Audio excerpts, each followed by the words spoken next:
post game from the Monday Night Football game with the Philadelphia Eagles playing against the Chicago Bears, and my Philadelphia Eagles won.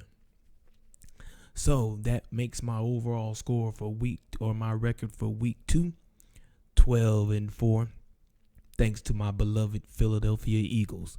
With that being said, let's go ahead and go into the game. As you can see, the Philadelphia Eagles beat the Chicago Bears 29-14. Carson Wentz had a pretty decent game. His QB rating was an 86, while Jay Cutler's QB rating was a 74. Carson Wentz threw 21 for 34 for 190 yards, 1 touchdown pass. Jay Cutler was 12 for 17 for 157 yards, no touchdowns, and 1 interception. With that being said, in this game, what I have to say about this game, just like pretty much the whole weekend has been injuries. Jay Cutler went out with an injury. Looked like he's hurt his hand. It looks like he hurt his hand. He left with 34 seconds left in the third quarter, so he didn't even finish the game out. So Brian Hoyer came in and finished the game out for him. But what I have to really talk about in this game, and like y'all already know, the Philadelphia Eagles are my team.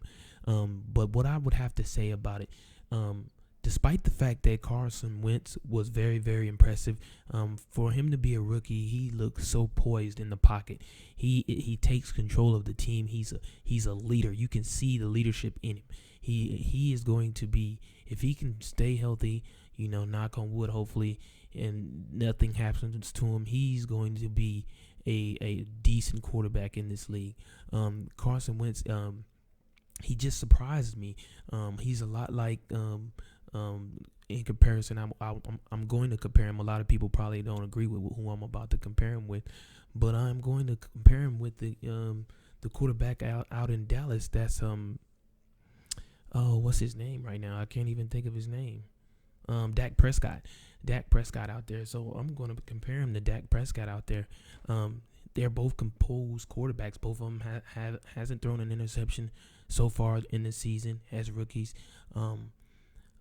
But the only thing is about it's not even Carson Wentz that I'm gonna talk about. It's about that offensive line.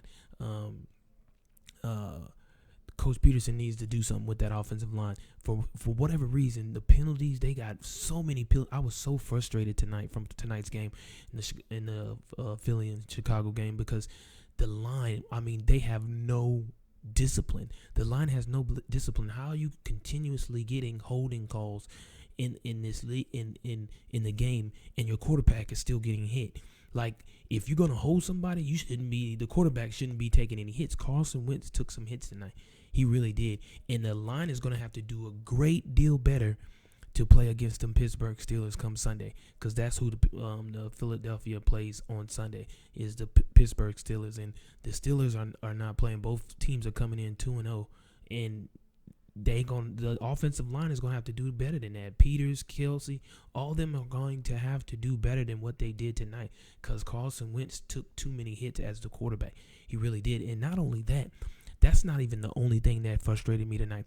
What else frustrated me tonight was the fact that Carson Wentz, he's pretty accurate. I have to say, he's very accurate. But the thing that bothers me and had me frustrated was the fact that he's throwing these passes to receivers and they're dropping them. They're dropping passes that should be caught. Like, Pittsburgh is not going to have that problem. They're not going to have that problem. AB is going to catch Ben Roethlisberger's balls. Yeah, now I do know he dropped some passes in the game they played on Sunday, but of course that's what pouring down rain. Some passes are expected to be dropped in rain. Some coaches don't feel that way, but that's more understandable. You can't say that in this game. There was no rain or nothing in regards in this game between Philly and Chicago. And you had Aguilar drop passes. You had Matthew drop passes. That's uncalled for. That is something that cannot happen if you plan on winning the big game. You can't drop passes. You can't. That's just unheard of. You cannot do that. And Carson Wentz was putting balls on the mark, and the receivers were just plain out dropping them. And that's just, man, that had me so frustrated in this game. I couldn't believe how many catches or how many passes were dropped that Carson Wentz put to bear on the money, and they couldn't, they couldn't capitalize off of it. Also, like I said, it goes back to the offensive line. They got a block. I mean, don't get me wrong. Ryan Matthews had a decent game, I guess you could say. He rushed for 9 attempts for 32 yards, but I think he had 2 touchdowns. He did. He had 2 touchdowns. Darren Sproles had 12 attempts, 12 rushes for 40 yards. And so that's not, I mean, no one had 100 yards rushing, and I don't even know if anybody had 100 yards receiving. Nobody had 100 yards receiving, no, not at all. Nobody had 100 yards receiving. No. Yeah, we had one receiver had a touchdown. That was Burton. But, yeah, that's just, I mean, those are the things that was irritating to me in this game for my Philadelphia Eagles. I know for a rookie quarterback, they have to protect that rookie quarterback. It's not even a question, because the Steelers come Sunday are going to bring it. It's not even just the Steelers. Any team that's going to play Philly throughout the season, being that Wentz is a rookie quarterback, they bring in the kitchen sink toward him. They're going to bring the kitchen sinks because he's a rookie.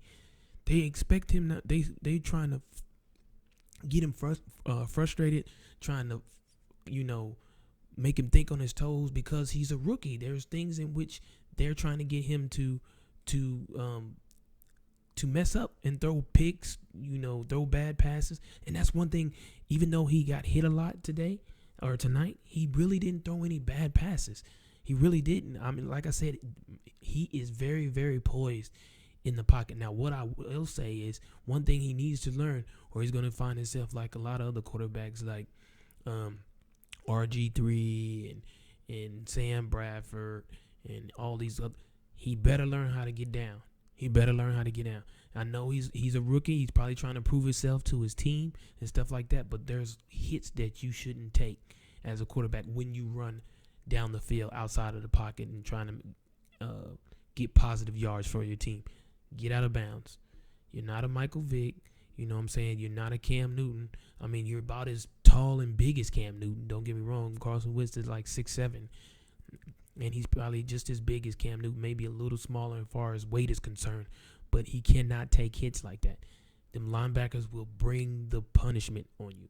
So that's one thing that he needs to work on. He needs to work on getting out of bounds, and also his other weakness, which frustrated me tonight as well. He wouldn't throw the ball away. He took sacks when he didn't have to take sacks. There were times where he had the opportunity to throw the ball away, and Wentz took the sack. Or he ran out of bounds and lost yardage and just could have threw the ball away, and it would just been incomplete pass, and he wouldn't have lost yardage. But yeah, those are just minor things. Those are minor things. But those minor things can add up down the line, because taking those hits throughout the season can be very detrimental to him for the Philadelphia Eagles. I mean, yeah, we got Chase Daniels to back him up, but I mean, as a rookie, that's not what you want. You don't want to go out with the injury and give an opportunity to the backup, because if the backup comes in and proves himself, and Chase Daniels, he's not a rookie. He's a seasoned quarterback. He comes in and plays well. You may not see the field again. You know what I'm saying? So that happened a few years ago with Michael Vick and Nick Foles. Those are the things in which you can't do. If you get hurt, that backup is right there waiting. So, yeah, those are just a few of the things in which Winston needs to work on. The receivers need to work on them hands. They need to work on catching the ball. Coach Peterson, Doug Peterson need to get on them all day tomorrow or whatever, all day Wednesday, and do catching drills over the shoulder or whatever they got to do to get them balls caught, because it was just too many drop passes for these receivers. And these receivers, well, NFL players, period, make too much money to be dropping balls like that. And don't get me wrong, if you drop a ball because you got hit or you got smashed or you got, they just blasted you, okay, that makes sense. Okay, you may not hold on to the ball, but if the quarterback is putting the ball on the money in the perfect position where only you can catch it and you still drop the ball, come on, That's unheard of, and that's unnecessary, and that's uncalled for. As a wide receiver, you make millions and millions of dollars to catch the ball, so catch the ball. That's just my take on it. That's how I feel about a lot of it. But again, my Philadelphia Eagles, I'm still happy because they did win 29-14. And the only reason Chicago, it should have been 29-7. The only reason it was 29-14. Actually, we should have been in the 30 round. I was almost on dead point, on point with points. If the kicker wouldn't have missed that extra point, well, I think I said 35. I don't quite remember what I said on my podcast right before the pregame, the podcast for the, before the game started in regards to this game. I don't remember the score I stated, but I know it was 30 something. But I know I said that the Chicago Bears was only going to score like 10. The only reason Chicago got 14 is because Philly kicked the ball to the middle of the field. First off, Philly was down in their own red zone punting. I think they was like within the 10-yard line or something like that, maybe the 12 or 15-yard line punting. So Chicago had a formation that looked like they was about to come and block the kick, which they may. I think they may even had that type of formation. Well, the punter kicked the ball to Alshon Jeffries in the middle of the field. Now, before he kicked the ball, all of the Philadelphia Eagles players, you have your two runners or gunners or whatever you want to call them going down the field. Well, both of the gunners had came in because they was in basically punt protection. And when they came in, of course, so that means there's no outside containment, really. So he kicked the ball to Alshon to Jeffries, and Jeffrey catches it. One guy gets down there and misses the tackle. Jeffries heads straight to the sideline, which he's supposed to do because no one's over there. And to me, it looks like the whole Philly punt team was linemen, because he didn't get outside of the gentleman that touched him in the beginning when he first caught the ball. Nobody else touched him no more. And he ran right down the sideline for like a 60-something yard. I want to say it was a 60-something yard, 65-yard punt return for a touchdown. So it would have been like 20 or 30-something to 10, like I stated, or a 7, actually. But the special teams gave up a touchdown toward the end of the game, with 7 minutes left in the fourth quarter, I want to say, or something like that. So, but still, I'm still happy for my Eagles. I'm still, glad we're 2-0 so far. Like I said, we got a big test coming up Sunday in regards to playing the Pittsburgh Steelers. Big Ben is gonna bring it. AB is gonna bring it. And D'Angelo Williams, he's playing well out there behind Big Ben. So we definitely gonna have our hands full on Sunday with the Sunday game against the Pittsburgh Steelers. But again, I went 12-4 for week 2, so I'm happy with that. I can't complain. 12-4 for week 2 is way better than what I did for week 1. I think it was I went 9-7. Yeah, I went 9-7 for week 1. So 12-4 for week 2. So that's what 9-7, and what's that? 21 and 11. Yeah, 21-11 is my overall record through 2 weeks of NFL football. So 21-11 is not too bad. See how I match up with all the analysts that are on TV that's doing the exact same thing. I want to see who had a better record than what I had this week, as I went 12-4 in picking the games this week. So I'm not necessarily concerned about the score so much, but I'm just worried about whether or not I picked the right team to win the game. And so far, I did that pretty good this week, 12-4. So with that being said, I thank everybody for watching and tuning in to the Power 3 podcast. This is your host, Sean Bishop. Thank y'all for watching. I appreciate y'all. I hope y'all enjoyed the Monday Night Football game, as well as I hope y'all enjoyed the Power 3 podcast.